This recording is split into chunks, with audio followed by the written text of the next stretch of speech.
नमस्कार दोस्तों, मैं आराध्या आप सभी का स्वागत करती हूँ आपके अपने चैनल स्मार्ट स्टडी अड्डा में। दोस्तों आज ये आपके एसएससी जीडी 2027 जो कि जीएस हिस्ट्री की क्लास नंबर 2 है। आपकी एक क्लास पहले हो चुकी है, आप लोग उस क्लास को जरूर देख के आइएगा। इस क्लास में हम क्या करेंगे कि सारे पीवाईक्यूज जो हैं उनको एक्सप्लेनेशन के साथ पढ़ाएंगे और साथ ही साथ जो एक्सपेक्टेड क्वेश्चन है उनको भी कवर कराएंगे। और आपके जो मतलब कि जैसे पीवाईक्यू करा रहे हैं उनसे जितने भी क्वेश्चन बन सकते हैं, ठीक है, जितने क्वेश्चन बन सकते हैं उन सबको यहाँ पे हम कराएंगे, जिससे कि आपके आगामी एग्जाम में अगर वो क्वेश्चन आता है तो बिल्कुल भी आप गलत ना करें या वहां से आपका नंबर ना कटे। और ये क्लासेस आपको जैसे मैंने बताया 7 से 8 क्लासेस होंगी हर सब्जेक्ट की सक्सेस सीरीज के अंतर्गत, जिससे कि आपका सारा टॉपिक अच्छे से कवर करा दिया जाएगा एक्सप्लेनेशन के जरिए, ठीक है। और इसमें बहुत ही बेहतरीन ट्रिक्स बताएंगे हम, तो आप लोग क्लास को बीच में स्किप करके मत जाइएगा। चलिए क्लास को शुरू करते हैं। आज का आपका पहला क्वेश्चन, निम्नलिखित में से किसे शेर ए मैसूर कहा जाता था? आप बताइए किसे शेर ए मैसूर के नाम से जाना जाता था? तो टीपू सुल्तान को शेर ए मैसूर के नाम से जाना जाता था। अब आपके मन में ये आना चाहिए अगर आप अच्छे स्टूडेंट हैं कि शेर ए मैसूर इन्हें क्यों कहा जाता था? क्योंकि ये अंग्रेजों के खिलाफ मतलब कि इनकी लड़ाई थी अंग्रेजों के खिलाफ, जो उन्होंने अपना हिंदुस्तान में शासन चलाया, इसलिए ये इनका जो अदम्य साहस था उसके लिए इन्हें शेर ए मैसूर के नाम से जाना जाता था। इनका शासन काल कब तक था आप बताएंगे? शासन काल 2024 में इनके शासन काल के बारे में पूछा गया है। सॉरी, आपके एसएससी जीडी 2024 में टीपू सुल्तान का शासन काल कब से कब तक था ये क्वेश्चन आया है, ठीक है, शासन काल। तो इनका जो है शासन काल 1782 से 1799 तक था, ठीक है, 1782 से 1799 तक। और टीपू सुल्तान के जो साम्राज्य की राजधानी थी क्या नाम था उसका? तो श्रीरंगपट्टनम था, श्रीरंगपट्टनम, ठीक है, श्रीरंगपट्टनम के नाम से इनकी राजधानी थी। और इसी अपने राजधानी की रक्षा करते हुए ये जो चौथा एंग्लो मैसूर युद्ध था उसमें 1799 में इनकी मृत्यु हो गई, अर्थात यह वीर गति को प्राप्त हुए, ठीक है। जो चारों एंग्लो मैसूर युद्ध थे उनसे संबंधित जितने भी क्वेश्चन बनते हैं उनको मैंने क्लास 1 में कवर कराया है, क्योंकि उस क्लास को जरूर देख के आइएगा, ठीक है। अब अगले क्वेश्चन की ओर बढ़ते हैं हम। कांग्रेस और मुस्लिम लीग के बीच ऐतिहासिक लखनऊ समझौते पर किस वर्ष में दस्तखत हुए थे? तो 1916 में हुए थे। और यह लखनऊ समझौता लखनऊ में हुआ था। और लखनऊ समझौते को और किस नाम से जाना जाता है? तो आपको बता दें लखनऊ पैक्ट के नाम से जाना जाता है। कि आपसे पूछ लिया जाए लखनऊ पैक्ट पर किस वर्ष दस्तखत हुआ था तो आप बता ही ना पाए, ठीक है। लखनऊ पैक्ट लखनऊ पैक्ट 1916 में हुआ था, इस पे दस्तखत 1916 में हुआ था। और इस अधिवेशन में जो किसके प्रयास से नरम दल और गरम दल फिर से एकजुट हो गए थे? बताइए आप। नरम दल और गरम दल जो कि किसके प्रयासों से एकजुट हो गए थे आप बताइए? तो बाल गंगाधर तिलक और एनी बेसेंट के प्रयास से, ठीक है। एनी बेसेंट के प्रयासों से आपके नरम दल और गरम दल जो कि 1907 के सूरत अधिवेशन में अलग हुआ था, सूरत अधिवेशन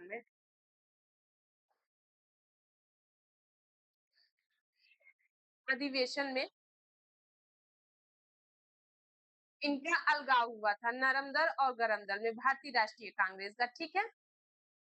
और किस कारण से हुआ था? तो इनका जो वैचारिक मतभेद था इस कारण नरम दल और गरम दल दो गुटों में ये बट गए थे 1907 के सूरत अधिवेशन में। पुनः 1916 का जो लखनऊ अधिवेशन था उसमें बाल गंगाधर तिलक और एनी बेसेंट के प्रयासों से ये पुनः एकजुट हो गए थे, ठीक है। और 1916 का एक आपका जो अधिवेशन था यह एक ऐसा अधिवेशन था जिसमें पहली बार मुसलमानों के लिए एक अलग निर्वाचन मंडल बनाया गया था, ठीक है। आप लोग ये ध्यान रखिएगा, जो भी एक्सप्लेनेशन में बताते हैं उसको अच्छे से आप लोग याद रखिएगा। अगला क्वेश्चन देखेंगे। प्राचीन भारत में जैन धर्म ने किस भाषा को अपनी पवित्र भाषा के रूप में अपनाया था? बता दें प्राचीन भारत में जैन धर्म ने आपको प्राकृत भाषा को अपने पवित्र भाषा के रूप में अपनाया। अगला क्वेश्चन देखते हैं। क्वेश्चन नंबर 4,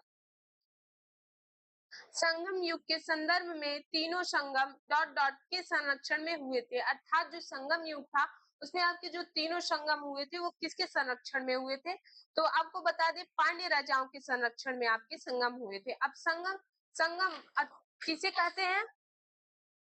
संगम क्या था आपको बता दें तो यह प्रवीण कवियों और विद्वानों का एक सम्मेलन या गोष्ठी हुआ करती थी, जिसमें कि यह सम्मेलन किया जाता था, ठीक है। और इस सम्मेलन में रचित साहित्य को क्या कहा जाता था? संगम साहित्य के नाम से जाना जाता था। और ये जो संगम साहित्य था यह किसका प्राचीन स्रोत था प्रारंभिक इतिहास में? संगम साहित्य। आप बताइए संगम साहित्य किसका प्राचीन स्रोत था? साहित्य। तो बता दें दक्षिण भारत के इतिहास का यह पहला महत्वपूर्ण शोध था, दक्षिण भारत का, ठीक है। अब अगला क्वेश्चन देखेंगे। क्वेश्चन नंबर 5, पेशवाओं के अधीन मराठा साम्राज्य की राजधानी कौन सा शहर बना? तो बता दें पुणे बना, ठीक है।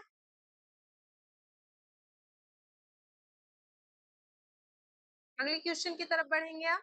गुरु गोविंद सिंह जी द्वारा खालसा पंथ की स्थापना करने वाले 5 सिखों के नाम बताइए। तो जो 5 सिख थे गुरु गोविंद सिंह जी ने खालसा पंथ की स्थापना कब की पहले तो आप बताइए? तो इन्होंने 1699 में स्थापना की थी, 1699 में। और किस पर्व पर? तो बैसाखी के पर्व पर, ठीक है, बैसाखी पर्व पर। बैसाखी पर्व पर गुरु गोविंद सिंह जी ने खालसा पंथ की स्थापना की थी। और ये सिखों के कितने नंबर के गुरु थे? तो ये 10वें नंबर के गुरु थे, ठीक है, 10th नंबर के गुरु थे। और इन्होंने खालसा पंथ की स्थापना के अंतर्गत जो 5 सिख थे पंच प्यारे के नाम से उन्हें जाना जाता था, इसलिए उनको ये बनाया क्योंकि जो मुगलों का उस समय अत्याचार था बहुत बढ़ गया था, इसलिए इन्होंने ऐसे लोगों को उसमें शामिल किया जो कि अपने प्राणों की आहुति से डरते ना हो। और ये जो पंच प्यारे थे इन्होंने अपने शीश को कटाने के लिए तैयार हो गए थे, शीश बलिदान देने के लिए। तो इससे ये बताना चाहते थे गुरु गोविंद सिंह कि क्या कहते हैं, हम अपने मृत्यु से डरते नहीं हैं बल्कि उनका डट कर सामना करेंगे, ठीक है। इन्होंने बैसाखी पर्व पर इसका खालसा पंथ की स्थापना की थी, आप लोग ध्यान रखिएगा। और ये जो पंच प्यारे थे इसमें कौन कौन से क्या कहते हैं भाई शामिल थे? तो आपको बता दे दया सिंह, भाई दया सिंह, धर्म सिंह, धर्म सिंह और हिम्मत सिंह, भाई हिम्मत सिंह, मोहकम सिंह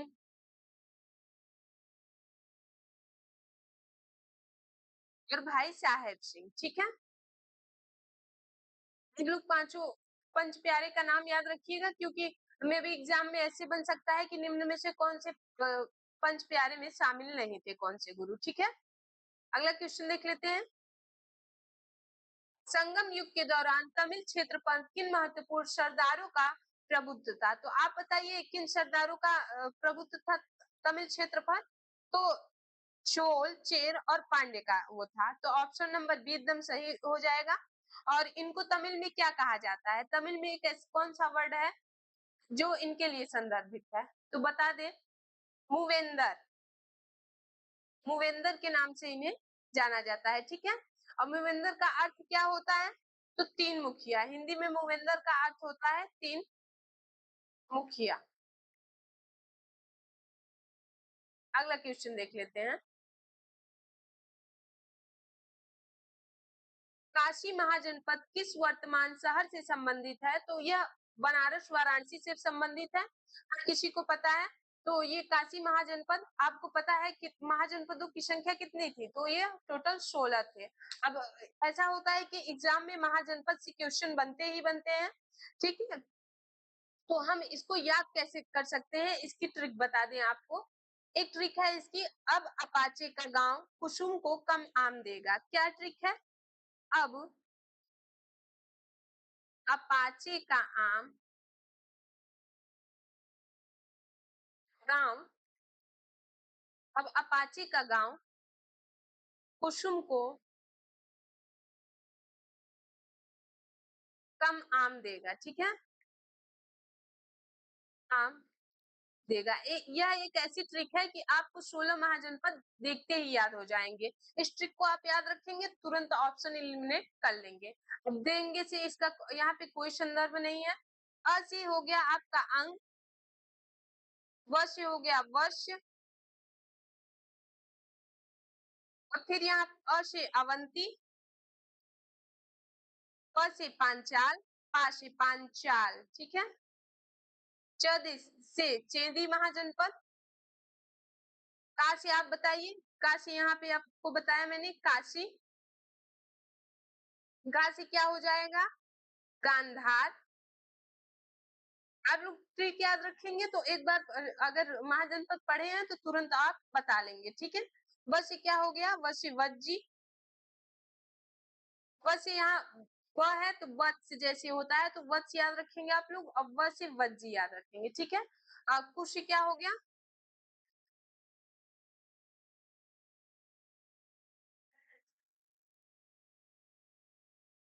कुश आपका कुरु हो गया।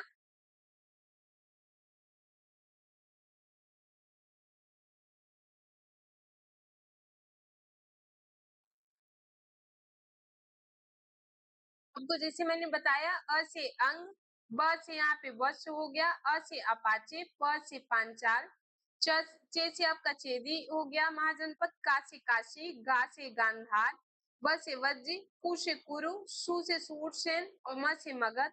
इधर फिर को से कौशल, क से कंबोज, म से मल्ल, आ से आश्मक, म से मस और देगा से कोई अभिप्राय नहीं है यहाँ पे। तो आप लोग याद रखिएगा, इधर मैं इसको क्या कहते हैं हाईलाइट कर दे रही हूँ जिससे कि आपको एकदम पता चले। आप लोग ये ट्रिक जरूर अपने नोट्स में नोट डाउन कर लीजिएगा। ठीक है, वज्र, पुरु, शूरसेन, मगध, कौशल, कंबोज, मल्ल, अश्मक, मस। ठीक है, आप लोग को एक बार देखते ही याद हो जाएगा। चलिए अब अगले क्वेश्चन की ओर बढ़ते हैं। क्वेश्चन नंबर 9, इसमें एक स्वामी विवेकानंद के गुरु कौन थे? तो ये लगभग हर किसी को पता होगा, रामकृष्ण परमहंस थे स्वामी विवेकानंद के गुरु। ठीक है, और स्वामी विवेकानंद ने किस मिशन की स्थापना की थी? तो इन्होंने रामकृष्ण मिशन की स्थापना की थी। ठीक है, अपने गुरु के नाम पे इन्होंने रखा था रामकृष्ण मिशन। रामकृष्ण मिशन की स्थापना की थी इन्होंने, पर किस सन में? तो 1897 में। ठीक है, अब आप बताइए निम्नलिखित नेताओं में से कौन भारत के विभाजन के सख्त खिलाफ थे? तो खान अब्दुल गफ्फर का भारत और पाकिस्तान का जब विभाजन हो रहा था तो उसके सख्त खिलाफ थे, और इनका एक उपनाम क्या है? तो सीमांत गांधी के नाम से भी इन्हें जाना जाता है। ठीक है, आप ध्यान रखिएगा, सीमांत गांधी। ये भारत और पाकिस्तान जब अलग हो रहे थे तो उसके खिलाफ थे। ठीक है, और इनकी एक कृति है, उसका क्या नाम है आप बताइए, आप लोग कमेंट बॉक्स में जरूर बताइएगा। और इन्होंने किस आंदोलन का नेतृत्व किया था? इन्होंने लाल कुर्ती दल, या जिसे खुदाई खिदमतगार के नाम से जाना जाता है, उसका नेतृत्व किया था उत्तर पश्चिम प्रांत से। ठीक है, आगे देख लेते हैं। यजुर्वेद के अनुसार अर्धवर्य पुरोहितों की क्या भूमिका थी? तो वो जो है यज्ञ करते थे और धीमी आवाज में मंत्रोच्चार करते थे, अर्थात जो यजुर्वेद के जो पुरोहित होते थे जो मंत्रोच्चारण करते थे उन्हें अर्धवर्यु के नाम से जाना जाता था। आप लोग याद रखिएगा। आगे देख लेते हैं। इस मुगल शासक ने साम्राज्य को मजबूत किया और वह प्रशासनिक सुधारों और धार्मिक सहिष्णुता के लिए जाना जाता है। तो अकबर को धार्मिक सुधारों और प्रशासनिक सुधारों और धार्मिक सहिष्णुता के लिए जाना जाता है, और इनके द्वारा बहुत ही महत्वपूर्ण कई कार्य किए गए, जैसे कि इन्होंने दास प्रथा पर रोक लगाया, दास प्रथा पर रोक। अभी आपको सन भी बताएंगे, इसकी मजेदार ट्रिक भी बताएंगे। ठीक है, इन्होंने तीर्थ यात्रा जो थी उस पे जो कर था उसे समाप्त किया। तीर्थ यात्रा कर पे भी रोक लगाई इन्होंने, ठीक है। जजिया कर पर रोक लगाया, जजिया कर, जजिया कर पर भी इन्होंने एकदम पूर्णतः इसे समाप्त कर दिया। और किस खाने की स्थापना की? तो इबादत खाने की स्थापना की, इबादत खाने की स्थापना। इबादत खाने की स्थापना किसने की? तो अकबर ने की थी। और महजर की घोषणा की, महजर की घोषणा, महजर की घोषणा किसने की? अकबर ने की थी। और इन्होंने किस धर्म की स्थापना की थी? तो जो मतलब हर समुदाय के लोगों के लिए था, हर जाति के लिए था, दीन ए इलाही धर्म, दीन ए इलाही धर्म। इसमें हर जाति, हिंदू, मुसलमान, सिख, हर जाति मतलब धर्म के लोग इसमें सम्मिलित थे। और किस सन में की आपको बता दें? तो दास प्रथा 1562, तीर्थ यात्रा कर 1563 और जजिया कर इन्होंने कब समाप्त किया? तो 1564 में। जबकि इबादत खाने की स्थापना किस वर्ष में की? तो 1575 में। और महजर की घोषणा 1589 में। और दीन इलाही धर्म की स्थापना 1582 में। अब इसको याद करने की ट्रिक बता दें, आपको लगा होगा कि कैसे इतना एग्जैक्ट एकदम याद हो गया। तो जैसे कि कोई दास है, उसको दास बनने से कोई रोकेगा, मतलब कि उसको आजादी मिल जाएगी, तो वो क्या करेगा? सबसे पहला काम वो तीर्थ पे जाएगा। और तीर्थ पे जाके पहले खुलकर जिएगा, ठीक है, खुलकर जिएगा। तो इस प्रकार से दास प्रथा आप 1562 याद रखिए, फिर लगातार 63 और 64 हो गया। दास कोई है, मुक्ति मिली, तीर्थ पे जाएगा और खुलकर जिएगा, ठीक है। और इबादत, महजर और दीन इलाही को कैसे याद रखेंगे?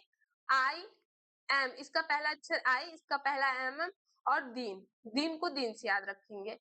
आई एम दीन मतलब मैं दीन हूँ, ठीक है। तो 1575, इस पे 3 ईयर का गैप है इन तीनों उसमें, ठीक है। तो आप लोग इससे याद 1575, 1589 और 1582, पहला इसको याद रखना है, दास प्रथा और इबादत खाने की स्थापना। उसके बाद अपने आप याद हो जाएगा आपको, ठीक है। आगे देखेंगे, सीक्वेंस याद रखिएगा बस। आगे देख लेते हैं। औरंगजेब के लंबे दक्कन अभियानों का मुख्य उद्देश्य किसे अपने अधीन करना था? तो मराठों को, जो है दक्कन अभियान इसलिए औरंगजेब ने किया था ताकि वो मराठों को अपने अधीन कर सके, ठीक है, मराठों को अपने अधीन कर सके। क्वेश्चन नंबर 14, किस पल्लव राजा ने पुलकेशिन द्वितीय को हराया और उसकी हत्या की थी? आप बताइए किसने हराया और पुलकेशिन द्वितीय की हत्या की थी? जल्दी बताइए। तो नरसिंह वर्मन प्रथम ने किया था। और किस टाइम पे किया था? तो 642 ईस्वी में, ठीक है, 642 ईस्वी में। आगे देखेंगे, क्वेश्चन नंबर 15, 15 जनवरी 1908 को बॉम्बे में किसने भाषण देकर घोषणा की थी कि राष्ट्रीय शिक्षा का उद्देश्य छात्रों में राष्ट्रवाद की भावना जगाना है? अरविंद घोष। इसका राइट उत्तर क्या हो जाएगा? श्री अरविंद घोष। अगला क्वेश्चन देख लेते हैं। मुगल साम्राज्य के अंतर्गत जब्त प्रणाली गुजरात तथा बंगाल जैसे प्रांतों में क्यों लागू नहीं की गई थी? आप बताइए क्यों, क्या कहते हैं, जब्त प्रणाली आपके बंगाल और गुजरात में नहीं लागू की गई थी? तो यह जो है भूमि का निरीक्षण करने में असमर्थता थी, इस कारण यह प्रणाली आपकी बंगाल और गुजरात में नहीं लागू की गई थी। जैसे कि जो मुगल साम्राज्य के अंतर्गत जो जब्त प्रणाली थी, इसे दहशला के नाम से भी जाना जाता है। और इसको किसने शुरू किया? तो इसको जो उसमें अकबर के राजस्व मंत्री थे, राजस्व मंत्री टोडरमल, ठीक है, टोडरमल के द्वारा जब्त प्रणाली शुरू की गई थी। टोडरमल के द्वारा जब्त प्रणाली शुरू की गई थी। क्योंकि आपका गुजरात और बंगाल पे मुगल का शासन नहीं था और वहां से यह दूर दराज का प्रांत था। और वहां पे मुगल प्रशासन की जो पकड़ थी वो कमजोर थी और वहां का जो लेखा जोखा ये नहीं कर पाते थे, इसलिए यहाँ पर भूमि का निरीक्षण करना संभव नहीं था। क्योंकि ये जब्त प्रणाली इसलिए बनाई गई थी कि ताकि कृषि की भूमि का संरक्षण किया जा सके और उसके मतलब उसका जो मुआवजा एकदम सही है, राजस्व का निर्धारण किया जा सके। अब अगले क्वेश्चन देखते हैं हम। शंकर देव की शिक्षाएं मुख्य रूप से किस पवित्र ग्रंथ पर आधारित है? तो जो शंकर देव की शिक्षाएं थी वो भगवत गीता और भागवत पुराण दोनों पर आधारित थी, अर्थात इसका ऑप्शन 1 और ऑप्शन 2 दोनों सही होगा। ठीक है।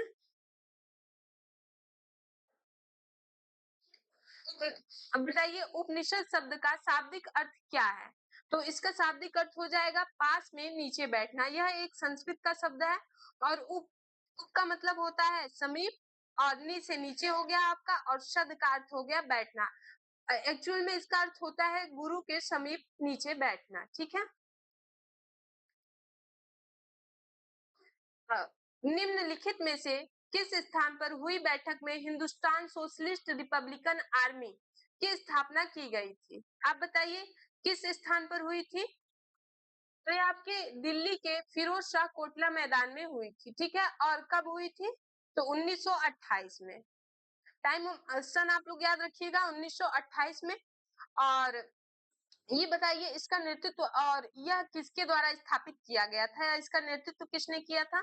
तो चंद्रशेखर आजाद। मुख्य रूप से 3 थे, चंद्रशेखर आजाद, भगत सिंह,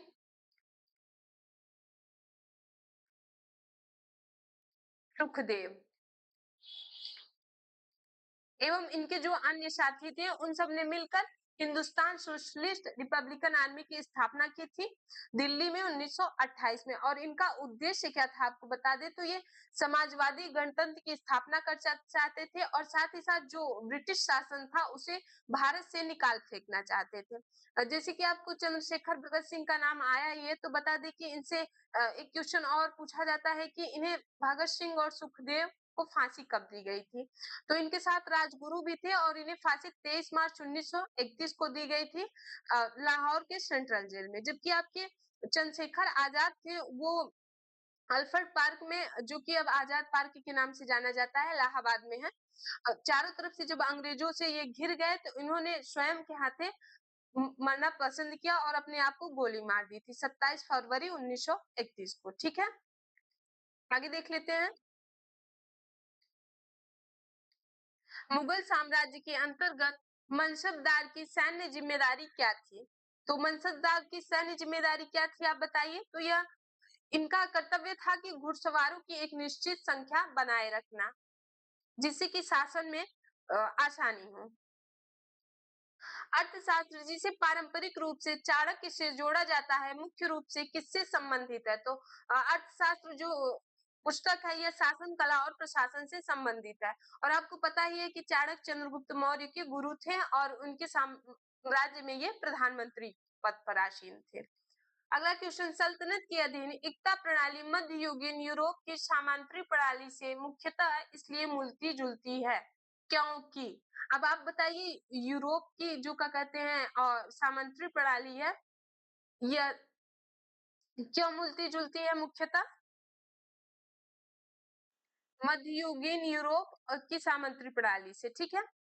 तो सल्तनत काल की जो एकता प्रणाली थी यह इसलिए मिलती जुलती है क्योंकि यहाँ पर जो दोनों का राजस्व था, दोनों के राजस्व का अधिकार था, वो बदले सैन्य सेवा के लिए डिजाइन किया गया था, अर्थात उसी रूप से इसे बनाया गया था। और एकता प्रणाली जो सल्तनत काल के दौरान इल्तुतमिश के द्वारा स्टार्ट किया गया था। बताइए किस अधिनियम ने पहली बार भारतीयों को केंद्रीय विधानसभा में प्रतिनिधित्व दिया?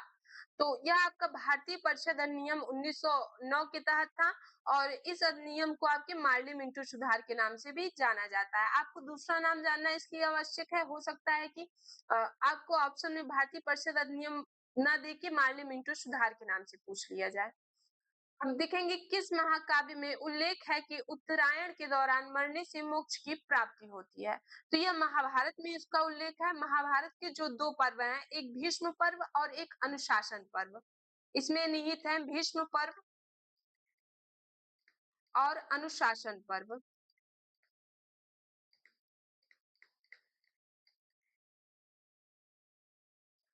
महाभारत के भीष्म पर और अनुशासन पर्व में यह उल्लेख है कि सूर्य के उत्तरायण अर्थात सूर्य का उत्तरायण जो होता है उसको मकर संक्रांति के नाम से भी जाना जाता है।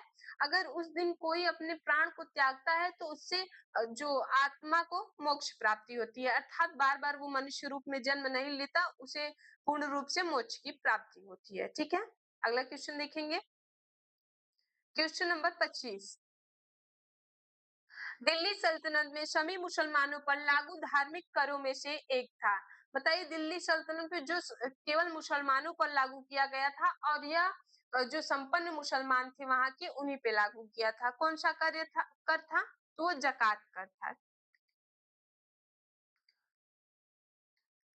बताइए स्वर मेल कलानिधि के रचयिता कौन थे? स्वर मेल कलानिधि के रचयिता कौन थे? तो यह राम मात्य थे। और ये कहाँ के दरबारी विद्वान व संगीतकार थे? तो ये विजयनगर के दरबारी कवि और संगीतकार थे। और इन्होंने जो स्वर मेल कलानिधि की जो रचना है इन्होंने 1550 ईस्वी में की थी। ठीक है, 1550 ईस्वी में। अगला क्वेश्चन देखेंगे। जितना भी एक्सप्लेनेशन बता रहे हो उसको नोट डाउन करते चलिएगा, आपके एग्जाम के लिए बहुत ही महत्वपूर्ण है। ठीक है, देखेंगे ब्रिटिश प्रशासन के तहत नमक कानून की आलोचना क्यों की गई थी? जब ब्रिटिश का शासन था भारत में तो उस समय नमक कानून की जो आलोचना क्यों की गई थी? तो इसमें क्या था कि नमक का उत्पादन पर एकाधिकार कर लिया गया और भारी कर लगा दिया गया। अब इससे क्या समझेंगे आप? पहले तो ये जान लेंगे जो ब्रिटिश भारत के 1882 के तहत यह अधिनियम लाया गया था नमक कर का। ठीक है, इसमें क्या था कि जो भारतीय थे वो स्वतंत्र रूप से नमक को बना कर बेच नहीं सकते थे बाजार में। अगर वो ऐसा करते थे तो उनपे भारी कर लगाया जाता था। क्योंकि आपको पता है कि नमक यह रोजमर्रा के लिए बहुत ही जरूरी है खाने पीने की चीजों में। तो इससे गरीबों ने विरोध किया इसका और इनका नेतृत्व जो है महात्मा गांधी ने किया था। नेतृत्व किसने किया? महात्मा गांधी ने। और इसके खिलाफत में इन्होंने 12 मार्च 1930 को दांडी मार्च प्रारंभ किया। दांडी मार्च, और दांडी मार्च को ही नमक सत्याग्रह के नाम से भी जाना जाता है। नमक सत्याग्रह। नमक सत्याग्रह कब प्रारंभ हुआ? तो 12 मार्च 1930 को। आप लोग ध्यान रखिएगा, किसके द्वारा? महात्मा गांधी के नेतृत्व में। ठीक है, बताइए आलवार संत निम्नलिखित में से किसके प्रति समर्पित थे? तो यह भगवान विष्णु के प्रति समर्पित थे। और आलवार संतों की संख्या कितनी है? तो इनमें इनकी संख्या जो है 12 है। इसमें में से एक केवल जो महिला थी आलवार संतों में, उनका नाम क्या था? तो वो अंड्याल थी। ठीक है, एकमात्र महिला, एकमात्र महिला आलवार संत जो की थी, एकमात्र महिला। ठीक है, इसी तरीके से आपसे पूछा जाता है कि नयनार, नयनार किसके उपासक होते हैं? किस भगवान के? तो ये भगवान शिव के उपासक हैं। नयनार किसके उपासक हैं? भगवान शिव के उपासक हैं। और जो आलवार का है यह दक्षिण भारत के तमिल कवि संत थे और 12 संत थे। और इसका क्या अभिप्राय था या इसका अर्थ क्या होता है? तो जो भगवान ध्यान में डूबे रहते हैं उस व्यक्ति को आलवार कहा जाता है। ठीक है, अगला क्वेश्चन देखेंगे।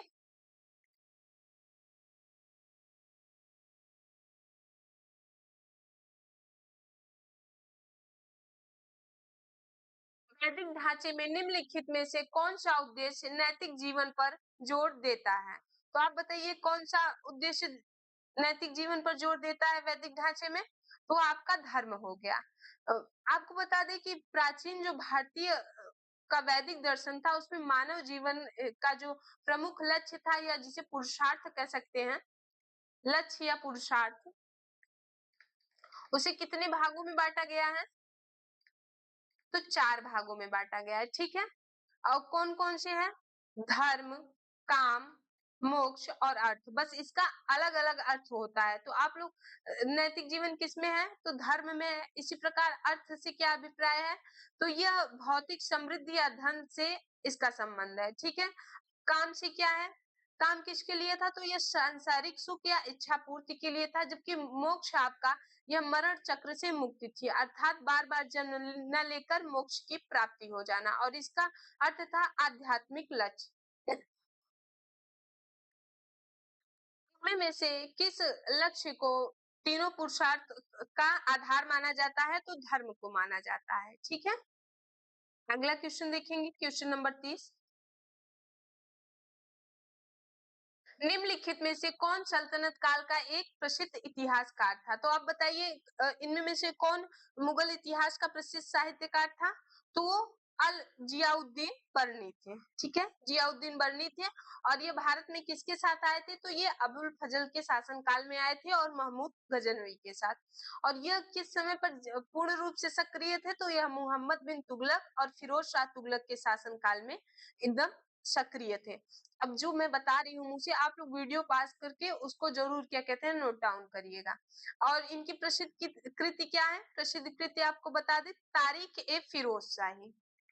तारीख ए फिरोज शाही। ठीक है, तारीख है फिरोज शाही।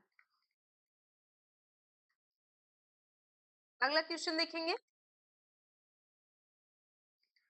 दिल्ली सल्तनत के आखिरी शासक वंश जो कि लोधी वंश था, आपको पता है उसके संस्थापक कौन थे?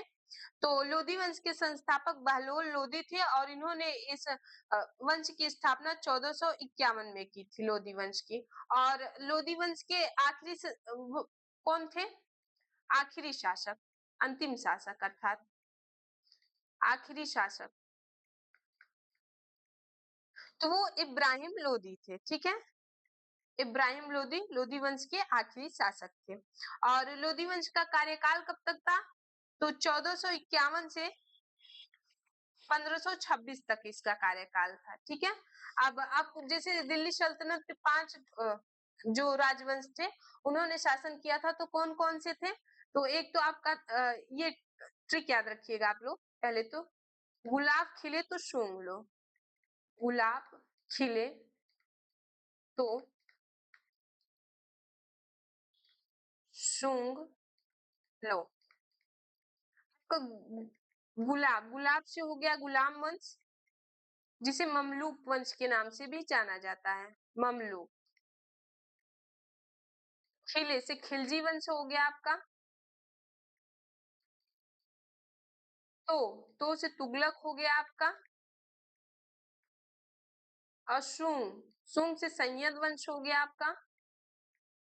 और लो से लोधी, अभी मैंने आपको बताया। अब इनका कार्यकाल भी याद रखिएगा, क्योंकि एग्जाम में इनका कार्यकाल कई बार पूछा गया है। गुलाम वंश का कार्यकाल कब था? तो 1206 से 1290 के मध्य था। खिलजी वंश का कार्यकाल तो 1290 से 1320 तक था।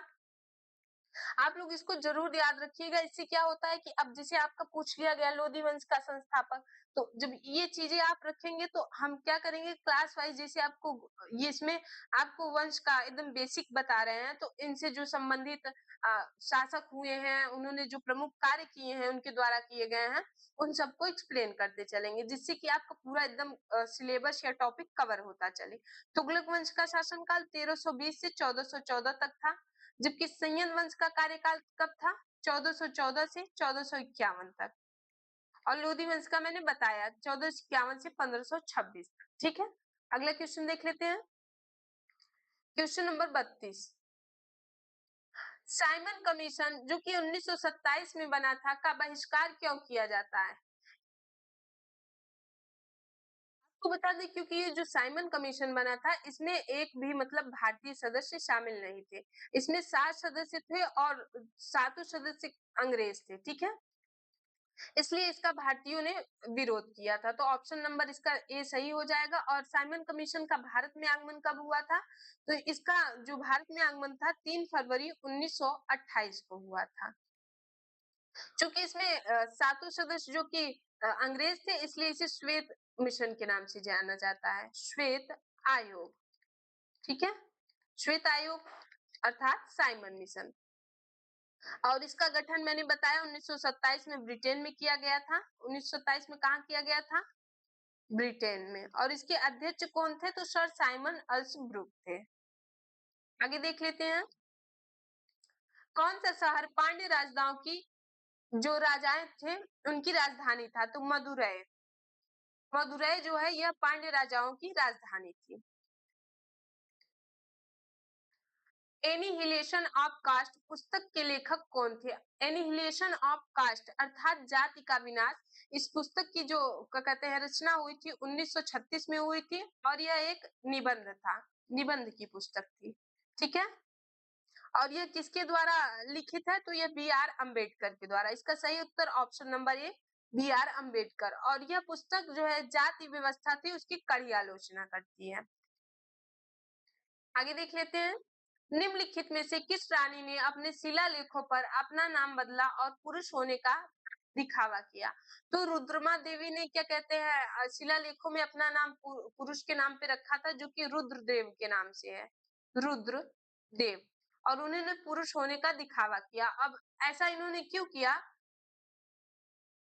क्योंकि उस समय प्राचीन में क्या था कि पुरुषात्मक सत्ता थी, और क्या कहते हैं कोई महिला क्या कहते हैं शासिका बने, यह लोगों को मंजूर नहीं था। इसलिए इन्होंने अपना वर्चस्व कायम करने के लिए इन्होंने पुरुष के रूप में अपने शिलालेखों में अपना उल्लेख करवाया था, और रुद्रदेव के नाम से। यह किस वंश से संबंधित है? तो यह काकतीय वंश से संबंधित थी, और इनका शासन काल बता दें आपको, 1262 से 1289 के बीच में था। ठीक है, जो कि 13वीं शताब्दी में था, 13वीं शताब्दी। और किस वंश की थी? तो काकतीय वंश की, काकतीय वंश,